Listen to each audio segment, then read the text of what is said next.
மாணவர் இயக்கத்தின் சார்பாக வர இருக்கக்கூடிய பிப்ரவரி 8ஆம் தேதி மாணவரணி வெள்ளி விழா மாநாடு நடைபெற இருக்கின்றது.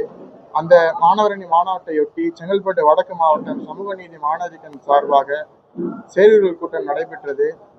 இந்த கூட்டத்தில் மாணவ போராட்டங்களுக்கும் மாணவர்களுடைய உரிமைகளுக்காக போராடக்கூடிய மாணவ தலைவர்களை 2019 கைது செய்யப்பட்ட சர்ஜில் இமாம், உமர் பாரூக் உள்ளிட்ட மாணவ தலைவர்களை, மாணவ போராட்டங்களை முன்னெடுக்கக்கூடிய தலைவர்களை கைது செய்து அவர்களுக்கு பிணையை மறுத்து போராடக்கூடிய மாணவர்களை அச்சுறுத்தக்கூடிய மத்திய அரசை கண்டித்தும் அவர்களுக்கு விரைவில் பிணை வழங்க வேண்டும் என்று கூறியும் இந்த செயல்கள் கூட்டம் வாயிலாக நாங்கள் கேட்டுக்கொள்கின்றோம். அதே போல இந்த செயல்கள் கூட்டத்தில் நடைபெற இருக்கக்கூடிய இந்த மாநாட்டில் பெரும்பாலான மாணவர்களை அணிதிரட்டி இந்த மாநாட்டின் மூலியமாக இந்தியாவை திரும்பி பார்க்க வைக்கக்கூடிய, தமிழகத்திலிருந்து ஏற்படக்கூடிய பெரும் புரட்சியாக இந்த மாநாடு அமையும். அதற்கு செங்கல்பட்டு மாவட்ட சமூக நீதி மாணவர் இயக்கமும், காஞ்சிபுரம் மாவட்ட சமூக நீதி மாணவர் இயக்கமும் மற்றும்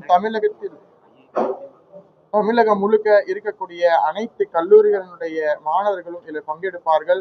அதே போல 2019 சகோதரி பாத்திமா லத்தீப் ஒரு பேராசிரியர் மூலமாக மன அழுத்தத்தால் தூண்டப்பட்டு தற்கொலை செய்யப்பட்ட அந்த வழக்கு சிபிஐக்கு மாற்றப்பட்டு இன்று வரை அதற்கு நீதி கிடைக்காமல் இருக்கின்றது.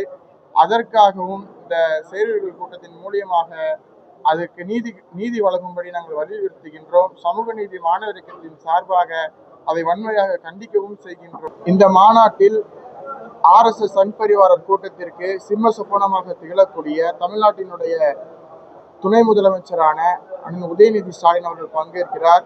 இந்த சமுதாயத்தினுடைய தலைவரான எங்களுடைய தலைவர் பேராசிரியர் ஜவாஹிருல்லா அவர்களும் கலந்து கொள்கின்றார். இந்த மாநாடு பெரும் வெற்றி பெற அனைவரும் வருக வருக என வரவேற்கின்றோம்.